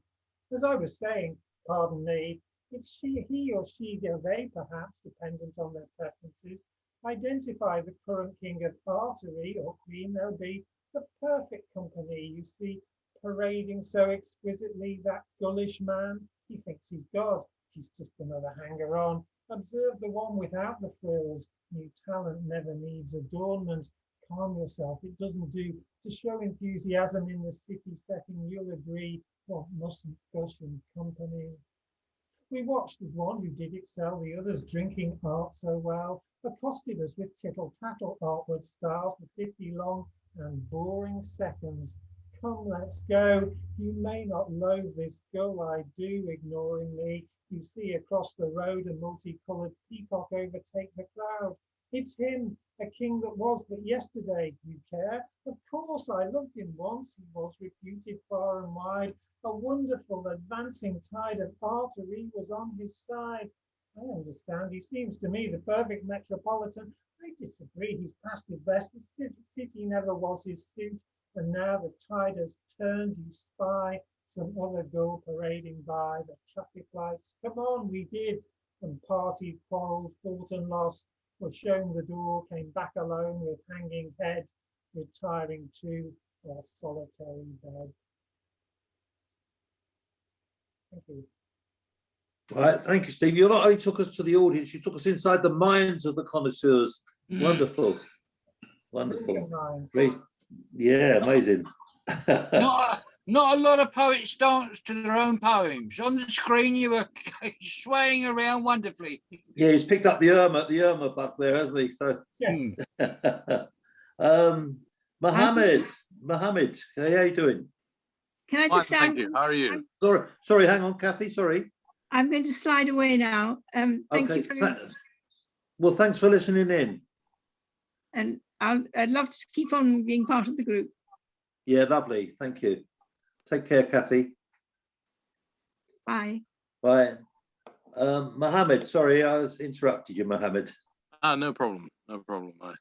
I was just sat listening to all the remarks about Irma, and I'm making a resolution to sometimes listen to her verses, because now that YouTube gives us this chance, Yeah, to see her. So yeah. So now I'm going to read three poems. First one is The Special Girl. This is about Maya, my niece, who her birthday is today.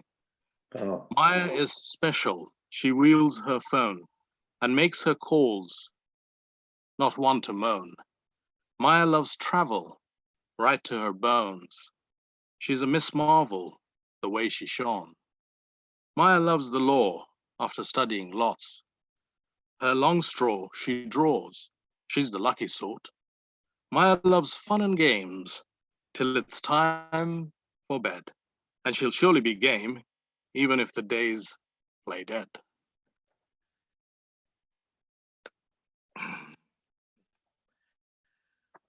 I'll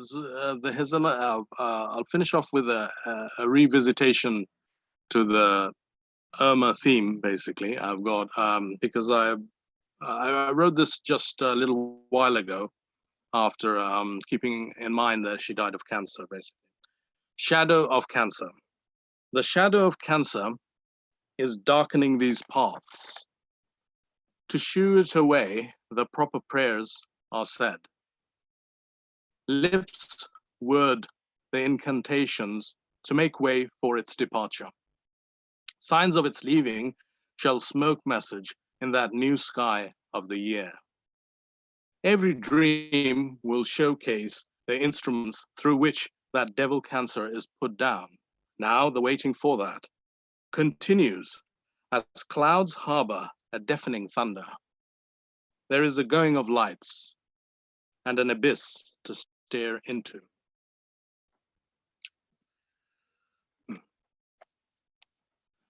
And yes, you certainly named the beast there, Mohammed, didn't you? yeah, it's yeah. I mean, have you got another one for I us? have to tell myself that we're on the way to doing that. Yes. Okay. So the Requiem was the first thing I thought about right after the email that you sent. But I've rearranged some of the pronouns for this one. Requiem. Requiem under the wide and starry sky, dig the grave and let her lie.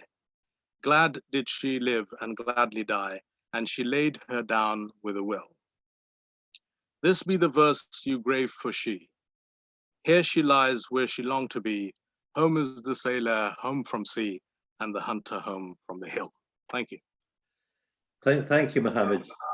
Poetic. Steve J, Mr. Juno, where are you? Steve, you're muted still. Steve. I'm here, George. I'm Yeah, here. got you now, yeah. Okay. This one's called What God Has in Store. No one can predict what the Lord has in store for humanity. So much negative things is going on with climate change, the environment, and COVID-19. As people, we are bustling through a difficult time. But what has God got in store for us? All of the world societies are closing down, expenditure driving down to nil. The Lord is in his heaven. He looks down and sees how evil the world is and what man has done to humanity. To man, his eyes beckons on us. Some will say we are fools to believe in an omnipotent figure. If he is so great, why doesn't he sort out what he made? Man is so prevalent in what he sees and does. Money and riches is the talk of the town, how to be famous. But COVID-19 has destroyed every infrastructure and the curtains are being closed. What God has in store will now be the next credibility of life. Thank you. Thank you very much. Thank you, Steve. That was obviously informed by your Christian faith. So thank you for that. Yeah, there's a lot of spirituality. Yeah, thank you. Yes, thank you. Jack, are you there, Jack, please? I am, yes. Can you hear me? Yes, that's fine. Good. Well, I'd like to read a poem which is by a poet that I'm ashamed to tell you I've only just discovered. And she really isn't terribly well known, but my God, she ought to be. It's quite wonderful. I knew from childhood the first part of this, and probably all of you did too, but I assumed it was a jingle from old wives' tales, rhymes connected with how the seasons work out, how the months work out, how the nature of every month changes, and a little rhyme to remember it by. And this is from Sarah Coleridge, who lived from 1802 to 1852. And she was the only daughter of Samuel Taylor Coleridge. She was born at Gretton Hall in Keswick in the Lake District. Her dad was frequently traveling, and her education fell to the Quaker poet Robert Southey, another Greater Hall resident, who had a magnificent library, which Sarah had soon absorbed better than her master. That was his verdict. William Wordsworth and Sister Dorothy were next door neighbors, and Sarah was proficient, listen to this, in Greek, Latin, French, German, Italian, and Spanish. She worked as a translator as well as a poet, essayist, and children's author. After marriage, she transferred to Hampstead. Her eldest son became a distinguished Queen's Counsellor. And the question I'm asking myself is, oh, women's lib, where were you this needful hour? Because she wasn't particularly well known. If anybody's got a copy of her Latin poems translated into English, I want to buy one. I've looked everywhere and I can't find them. Anyway, here's the poem that this is from one of her books of poems for children, for them to remember the nature of the months of the year. And you probably know the early bits of it. It's called The Garden Year. January brings the snow, makes our feet and fingers glow. February brings the rain, thaws the frozen lake again. March brings breezes loud and shrill to stir the dancing daffodil. April brings the primrose sweet, scatters daisies at our feet. May brings flocks of pretty lambs skipping by their fleecy dams. June brings tulips, lilies, roses, fills the children's hands with posies. Hot July brings cooling showers, apricots and gilliflowers. August brings the sheaves of corn, then the harvest home is born. Warm September brings the fruit, sportsmen then begin to shoot. Fresh October brings the pheasant, then to gather nuts is pleasant. Dull November brings the blast, then the leaves are whirling fast. Chill December brings the sleet, blazing fire and Christmas treat. Thank you, Jack. I don't know if you know that Melvin Bragg this week was in our time. He was looking at Samuel Taylor Coleridge, whichever it was.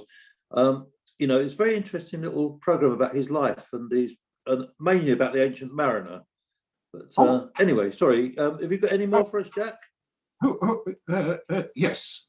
This is my monthly poem for Whitgift House. And it's the poem for March, which we circulate to all the inhabitants of this place where I live. And I say 23rd of February, just past, was the bicentenary of John Keats, for me, the greatest of England's romantic poets. He trained as a surgeon. There is a reconstruction of the operating theatre at St. Thomas's Hospital at London Bridge with all the terrifying surgical instruments of the period. It looks more like a chamber of horrors than an operating theatre. Warning, a winding and very steep stone staircase takes you up to the museum. John was diagnosed with tuberculosis, and his life was one of intense pain. Irritatingly little is known of his life. It was believed that the Mediterranean climate was good for his condition. He made the journey to Rome with his painter friend, Joseph Severn, through rough, stormy seas, which were more grotesque than Coleridge's Ancient Mariner. Then they suffered quarantine for days in Naples port. Finally, they made it to a modest pensione on Rome's Spanish steps, where he died.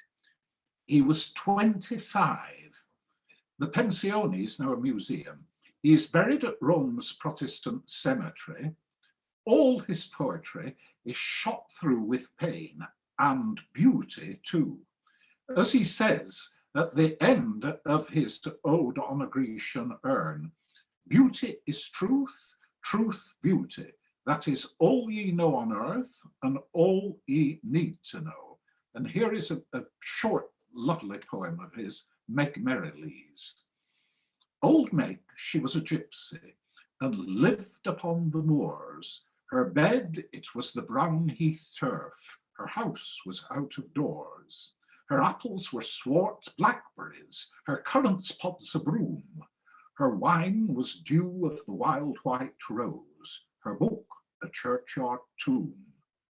Her brothers were the craggy hills, her sisters larchen trees. Alone with her great family, she lived as she did please. No breakfast had she many a morn, no dinner many a noon. Instead of supper, she would stare full hard against the moon. But every morn of woodbine fresh, she made her garlanding, and every night the dark glen yew she wove and she would sing. And with her fingers old and brown, she plaited mats or rushes and gave them to the cottagers she met among the bushes. Old Meg was brave as Margaret Queen and tall as Amazon. An old red blanket cloak she wore, a chip hat had she on. God rest her aged bones somewhere, she died full long agone. Right, thank you, Jack. That's a lovely poem. I'm slight, my timekeeping's been a bit awry tonight, so probably it'll be about 10:15 before we finish, I'm afraid. Now, Lorraine, are you going to do another one for us, Lorraine? Yes, I hope it won't be too long. It's just Don't worry, a just page. take your time. Take your time. I've been very lucky in not having to see doctors for the past 10 years. And before that, it was always family friends who were doctors and family. But I needed one recently, and I never knew about all this triage. Anyhow, this is called Press Option 42. So the medic thinks you've lured Trocant Eric. Sounds like a true Viking hero, a swashbuckler, full of gung-ho. But no, it's something much more esoteric. It insists you move seldom and slow. Now, the docks aren't those of yesteryear, when you could just turn up and they'd peer. These days, they're just big screen gods, as they triage you and rack up the odds.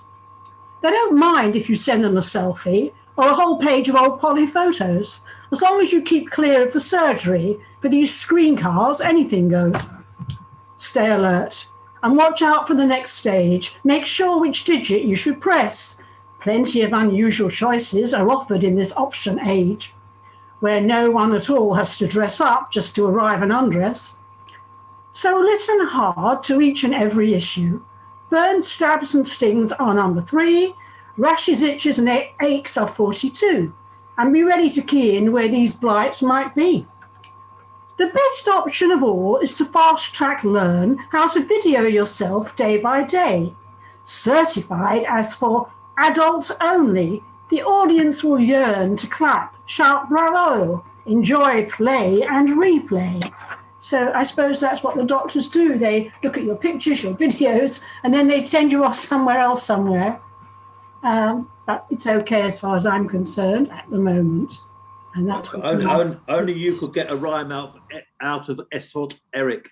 Very well done. Yes, that's what I like. Yes, right. Especially for Nick Aldridge and all the Icelandic people. Nick's still here. That's right. Trocanteric. It's nothing much actually, and esoteric. Yes, the Icelandic. I enjoyed putting that in. Good. Thanks, I'm leaving now. See you later. Bye, everybody. Yeah, thanks. Good night. Bye bye. Jim, you're on. Yeah. I'm going to read one of my sort of supposedly comic poems. I have two muses. One is a comic muse and the other is a serious establishment type muse. And they're at loggerheads. Pursued by my nasal whining. My muse attempts a usual rescue. Some of your comic poems are interesting in terms of ideas, she sighs. I'll give you that. But basically, let's not beat about the bush. In terms of quality, and you know this for a fact, they're pure, unadulterated crap. I scratch my head. How then might I become a better poet? I nasally intone. Just be serious, she says, wrapping her fingers up my desk. And no more infantile jokes, and please stop constantly acting the goat. You make it sound so easy and effortless, I say, closing my nostrils. You fail to understand. It's so cruel. My muse gets to her feet, bares her teeth. I so hate it when you play the buffoon, she snaps, and then she leaves. Come back, please, I cry. You can't leave me alone like this with nothing to break the frozen silence but the sound of my tears. Her footsteps echo through austere, frigid corridors, forever pursued by my nasal whining.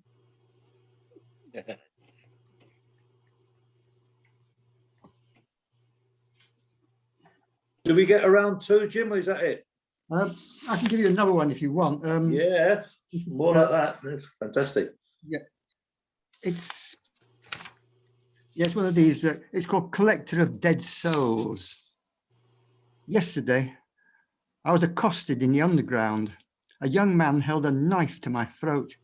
Give it to me, you old git, he growled.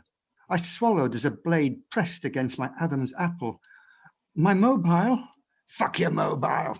A faint trickle of blood oozed where the blade had insinuated itself. I don't carry money. Fuck your money. The metal advanced another millimetre into my throat. What do you want? I gulped. Come on, you know what I want. I reached into my pocket. How did you know? He sneered.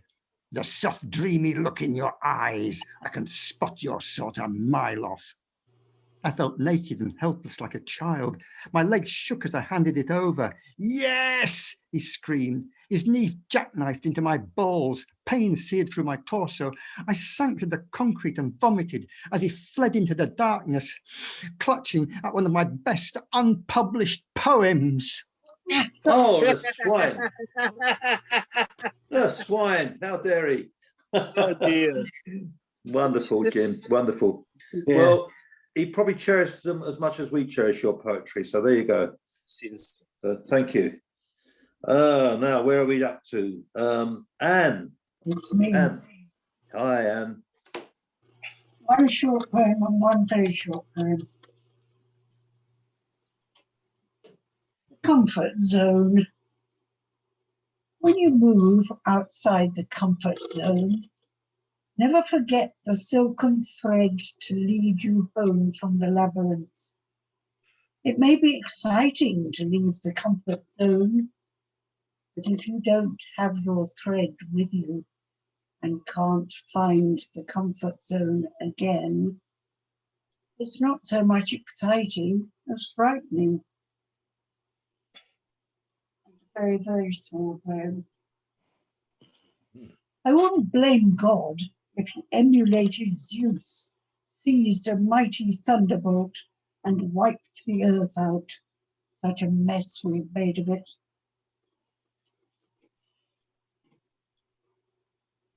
Succinct and true. Thank you, Anne. Right. Now, Robin. Robin still, that's it. Yeah, I'm on. Yeah. Yes, sorry about going off camera on and off, people, but I have been listening all the time, and Anne's off camera and listening as well.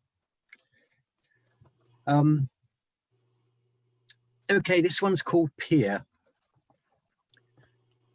At the border of asphalt and planks, kiosks dangle lures of ice cream, toffee apples, candy floss. The boarded walk pulls to a perspective of promise, funneled by iron balustrades, bearing in their salt-worn, elegant tracery a monument to slower, grander times. Past the catchpenny arcades, flashing their messages of urgent fun, shouting of the sun's irrelevance, the fair's mechanical clatter mingles with the chatter of the young, the shrieks of pleasure now and still to come. It is quieter beyond. The sea sighs and crashes beneath the deck where patient stanchions, proud with barnacle and rust, measure the ebb and flow, attend the slosh and echo of passing years. Here, at the pier's end, only the old folk come to fish, marking time in the heave and fall of tides. Here, they gaze seaward, watch their lines trail into unknown depths. That's it. That's a fabulous poem, Robin. Thank you. Thank you. It had a Dylan Thomas quality to it. It's very beautiful, lovely rhythm to it, and very kind of you. Thank you. Beautiful. Thank you. Is that it for the night? Or yeah, that's it for tonight. Right. I think. Okay, Nick, what have you got for us, Nick? Please. Okay. I wrote a sonnet in the break because you clever bugger. It sounded like a good idea. George, turn him off. You guys inspire me. That's all. It's called Poetry on an Allotment. Now I've bought my own allotment, a small patch of mud with potato blight, where I mutter meaningless lines to myself while remembering your gentle tones, your voice of honesty and earth. On that other allotment where we read and listened to the windless sky as hours of hot sunlight slipped us by. One year we sheltered from the rain, but nothing ever spoilt the harvest. I mumble, nothing comes out right. We'll never have such years again, but the sun still comes into our lives, and she will warm our hearts once more. Wow, stunning. Thank you, Nick. I like that a great deal. Considering you dashed it off, it's a bloody good sonnet. Thank you. Yeah, We've I've been got really another good one when I for- worked on it a bit. Another one for us? No, that's it. Okay then. That's all I've got. Well, I'm going to go to. I'm Well, going I to wrote go one. to Ted now. Lower the tone. I'm going to go to Ted. Yeah, great, good. Hi, Ted. I like lowering the tone. Oh, Right, lower it, right, lower it. Irma, if you're listening, this is your one, baby. This is a tiger wall, crossbred and punctuated with leopard spots, with pythons overlapping worms, iron webs stretching to every floor. A wet-eyed house, an orange-haired Celtic house, bringing in the new year at weekends, roaring songs of whiskey.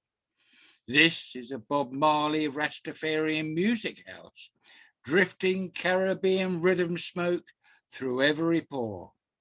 Saxophones permeating the morning night. This is a can't get out of place with poetry stairways and fresco walls, artists on every floor, where everyone knows each other and know not to ask their business. This is a nighttime house with painted panel door where the bell push shouts, "Don't enter," and the thud of flesh resounds on still stairs. Yes, this is a tiger house, and these are tiger walls where the rent don't get paid, and when the man calls, they're gone to the cafe, the park, to nowhere, or never lived here at all. That's it, guys. Nice one, Ted. Lovely poem. Love that poem. Lovely. Very good. Thank And you, Irma guys. loved it, as you say. Irma loved that poem a great deal. So yes, you did something right, Ted. Oh, yeah, I'm going to miss who's going to tell me off. Well, exactly, exactly. She can always find time to tell me off every year, most probably. I know the feeling. I know the feeling. Yeah, but more regularly. Right. I'll do what I can, Ted.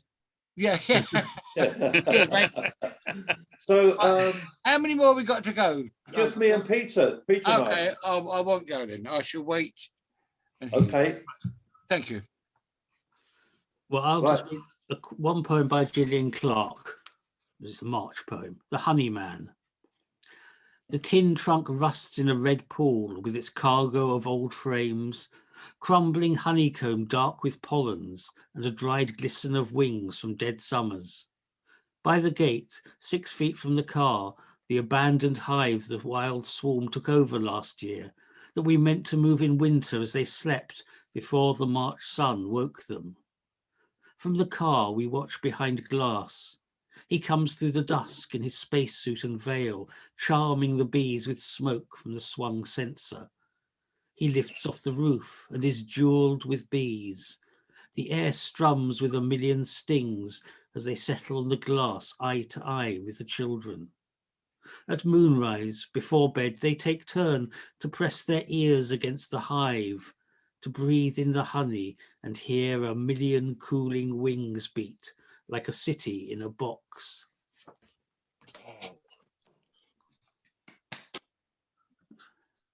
Well, you got another one for us, Peter? Or is that No, that's just that one.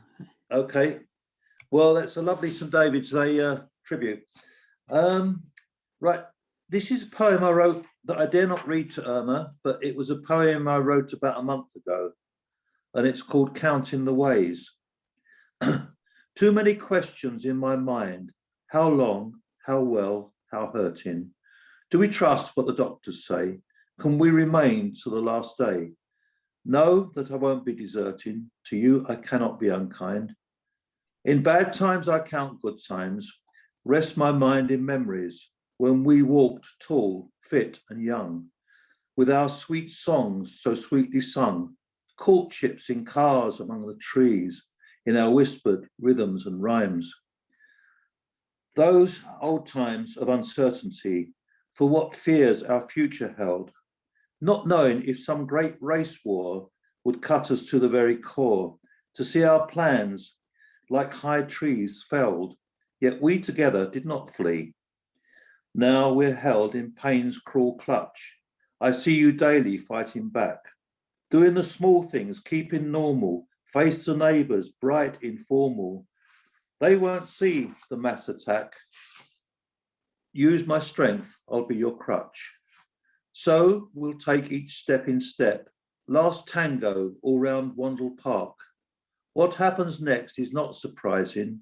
We will see the next day rising, up shiny, new, ready with the lark, 1 + 1 in fixed precept. There we are, that's that one. Oh, yeah, George. Beautiful. Bless you, George. Bless you. Yeah, and this is just one I wrote for, this was written for Janice Fixter, who was another poet who I rated very highly, and it's called Passing Poet. A faint memory stirred, summer breeze rustled the leaves of the birches on the hill, reaching in from outside in, offering subliminal suggestions to the lamentations and to those who recall, maybe even reflect on the crossing of spaces in time and place and perhaps existence.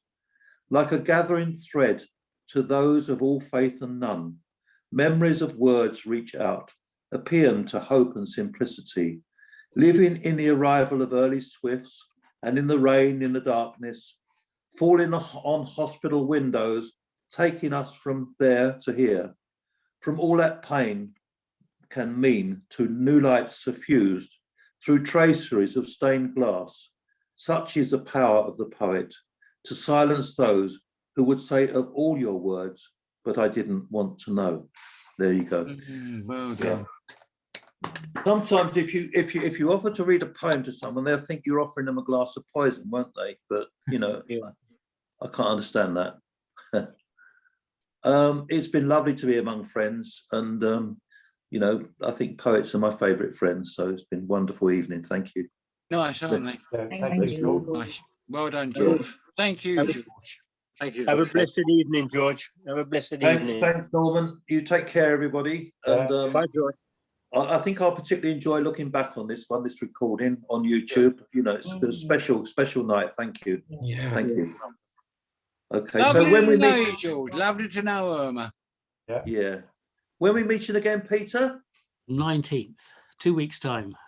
19th. And Anne, I love your special messages, Anne. So, you know, you're great. You're a really good friend. Thank you. Okay, so that's it. I hope we see